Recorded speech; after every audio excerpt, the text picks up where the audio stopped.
You were not meant to be a slave to the grind. You were not meant to trade your life force for money. You can escape gravity. You can unlock your life. You got this. Let's go. Hey, and welcome to Unlock Your Life. Appreciate you being here. I want to pose a question to you. If I were to offer you $400,000 a year to be a doctor, you had to work 40 hours a week, but that was it. You got the weekends off, holidays, Christmas paid, vacation, $33,333 a month in income. Would you take that deal? I would say probably some of you would. Maybe you would. And I think that if you're passionate about being a doctor and you want to be a doctor, you're working on being a doctor, and you care about that, the medical profession, then that's what you should do. However, if you're doing it for the money, I don't really care about being a doctor, but man, I want to make $400,000 a year, and I don't care if I got to work 40, 50 hours a week and dedicate all my time and focus to that, I'm taking it. That's a mistake. There's something called the rat race that we're all familiar with, or the hamster wheel. And essentially the premise is you're spending all of your time on this wheel and you're not getting anywhere. And if you took that deal, you most likely would be locked into that cap, right? Because you've got to trade all your time, effort, and energy to make that $400,000. Maybe you're in the same position. I've kind of blown it up a little bit to bring some hyperbole to it. But let's say you're making $50,000 a year or $80,000 a year.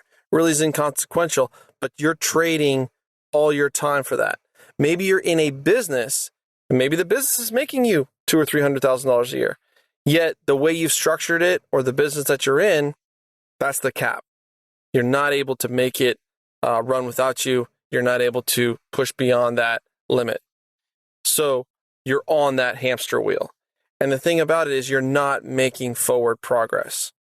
I used to run a construction company, Reality Construction, and I was on the hamster wheel. I really could not make it scalable. I couldn't do it without doing most of the stuff myself. And I ended up partnering up with a company called Alaire, which made things a lot better and a lot more scalable and a lot easier and put me on the trajectory where I am today. But before I did all that, it was like I would work and work and work. I would make about $100,000. It was pretty good money, but I would also spend $100,000 because as you're making money, hey, yeah, we can go on vacation. Yeah, let's buy the wife a necklace. Let's get a new car. Let's do whatever we do. And that lifestyle creep kind of eats up everything. And so even if you make 10% more than you did last year, or even more than that, it's sort of not a consequential jump. And guys, this episode is focused on somewhat of a wake-up call. It's not really focused on being happy in the process and being happy in the journey. There's other episodes that address that. This is more so a wake-up call because I think there's a lie that we tell ourselves about enough. Okay? When is enough enough? And I'm going to take the flip side of that and say, you're probably, what you think is enough is not enough. Think about this. You're working your job, you're saving for retirement, you have very little in savings, you're not set up. That's the way I was. And let's say something goes wrong. Your air conditioner breaks. You do need a new car. You've got an unexpected medical expense. Your child gets cancer, God forbid, or it gets really sick. Let's say you've got to help out your parents, your mom and dad. Your father passes away and your mom needs financial help because they didn't plan for the future. Now you've got to take on that financial burden. Maybe you have a sibling that's in trouble or needs a loan. Maybe your kid wants to start a business and you want to invest with them because you think it's a great idea and they're going to succeed, but you don't have the money. So there's going to be a time where you're going to need extra resources above and beyond that. I'm just scraping by. I have enough to be comfortable, but that's it. I want to have enough money to be comfortable. I want to just have enough money to pay my bills is flawed thinking. And I think we all know that deep down when we're honest with ourselves, to think that nothing's going to go wrong, that we're never going to have a bump in the road where we need extra resources. Or on the flip side of that, a massive opportunity coming our way, and yet we don't have the resources to capitalize on it because we're just getting by, right? We just have enough to just make enough and to just get by. So about 4 or 5 years ago, I read this book, The 10X Rule. You may have heard of it, by Grant Cardone. And I wouldn't say I agree with every tenet in that book, but he did make a good point about this of understanding that things are going to take longer than you think. They're going to be harder than you think. They're going to cost more money than you think. Your rosy projections are probably going to be off, and you're going to get hit in the mouth. And so you need to 10x your goal, 10x your action, 10x your thinking to get anywhere close to where you want to be. So what I mean by that is, if you're trying to make 10% more next year, what is that really going to do? Is that thinking differently? Is that going to make a serious change in your life or anyone else's life, for that matter, by making 10% more next year? Most likely not. You got to start thinking radically different in that, how can I escape gravity? How can I escape these time constraints? How could I make $400,000 a year working 1 hour a week or 2 hours a week and dedicating very little of my energy and effort to that? What does that look like?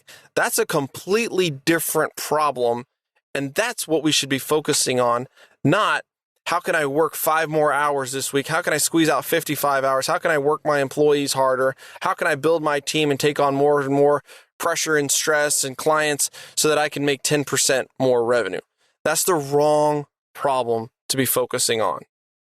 I want you to think about a spaceship. A spaceship going through space really is burning very little fuel. It's taking no energy. It can go for miles and miles. I mean, I think the International Space Station's been up there for I don't know how many years, but it's not taking a whole lot of fuel to travel hundreds and thousands of miles a year and at a very fast velocity. However, it had to escape gravity. The spaceship has to escape gravity. The plane, when it first takes off, is burning something crazy like 70, 80% of the fuel is burned up during takeoff. And you've seen those spaceships blasting out of Cape Canaveral. I mean, thousands and thousands of gallons of jet fuel just annihilated. And yet, once that spaceship reaches a certain trajectory or height, the gravity goes away. The pull goes away. Have you ever ridden a bike up a hill? It's extreme effort. You're pedaling and pumping your legs, and it's a lot of work, and you're doing the work. And yet, as you start to crest the top of that hill, the cycling gets easier. The pedaling gets easier going. And then as you start on the downward trajectory, then it really starts to get easy, right? The effort is almost zero. And anytime you are pedaling, it's only making you go faster. And that's what I'm talking about. Is you've got to get in a vehicle where you're not continuing to just pedal straight uphill, where the rocket is just burning fuel and burning fuel and burning fuel and never reaching outer space, never escaping gravity. So how do we escape gravity? What does that concept mean? I want you to do a little exercise, and it'll be simple, right? Just think about, what do you need every month to make it? You don't need to be skimping like, oh, I usually make about $6,000 a month, so I really just only need $4,000 a month. Like if you're making about $150,000 a year, then, put that down, 12.5 or whatever the math is on that. Just put down whatever you need to make per month to be comfortable. That's your gravity, right? That's gravity. Anything that you're making from $0 to $150 or $150,000 or whatever number you pick, that's your gravity. But once you get beyond that in passive income, in income that you're not actively trading your time for, and I say passive income very, very loosely, because you could be doing active income in a business that could become passive later, where you could take on a partner, or you could sell off a piece of it, or you could put the teammates in place where it can run without you. I'm sitting across from a coffee shop right now, Coastal Coffee Roasters.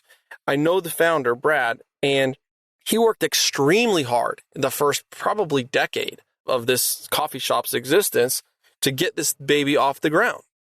And now I'm seeing a steady stream of people in and out and in and out, and they're buying bags of the coffee. They're buying cups of coffee. He's now got a brewery that's attached to it. He's got a little food. They serve bagels and breakfast stuff. And this thing is very profitable. And is Brad there? Yeah. Every once in a while, Brad shows up. He shakes hands. He says hi. But for the most part, Brad is not roasting the beans and brewing the coffee and serving it up and ringing up the cash register. Like, he's got a machine now that doesn't take a whole lot of pedaling to generate revenue. And guess what? It's making a lot more money now than it did when he was pushing everything up the hill, because he escaped gravity. So he got in the right vehicle, selling a product, building a brand, and after time, that flywheel or that bicycle wheel or that spaceship got spinning fast enough to not need such massive effort to get it going, to pedal that bike. So I want you to think about that, where if the business that you're in, or maybe you're in a job, if it's just pedal, pedal, pedal, pedal, pedal harder, or burn more fuel in the spaceship, and you're never going to get up the hill, and you're never going to get into outer space, you're doing it wrong. We're doing the wrong thing. That's what I had to see with my construction company. I was pedaling and pedaling and pedaling, and I was never going to crest over the hill.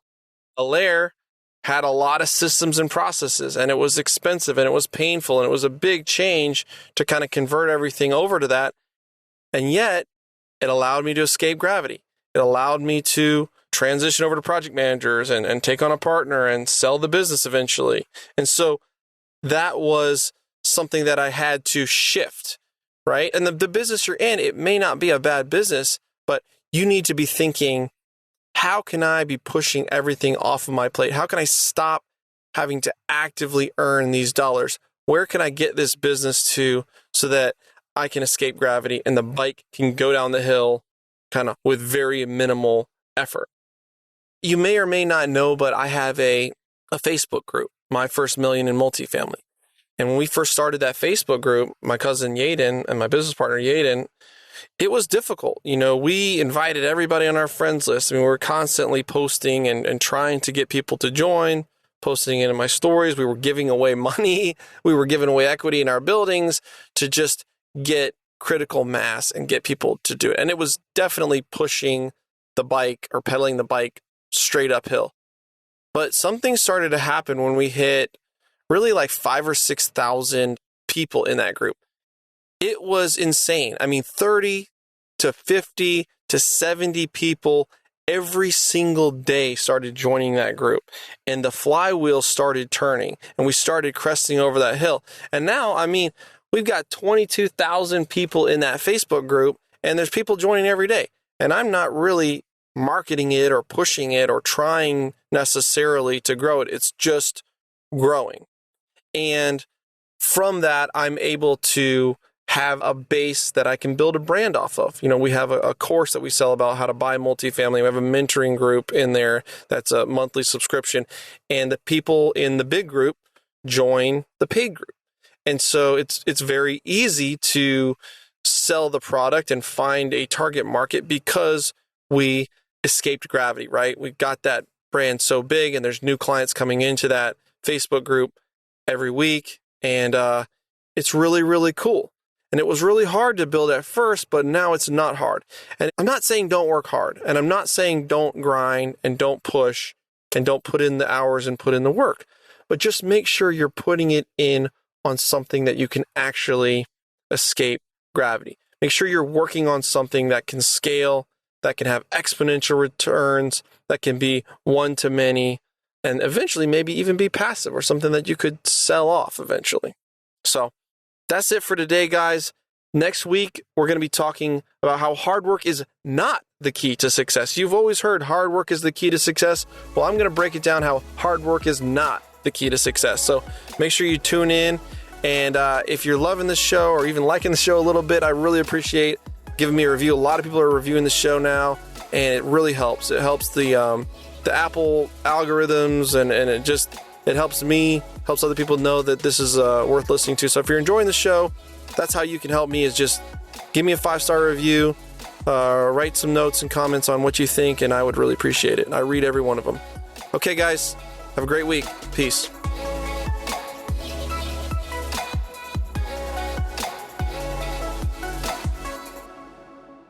This is the podcastfactory.com.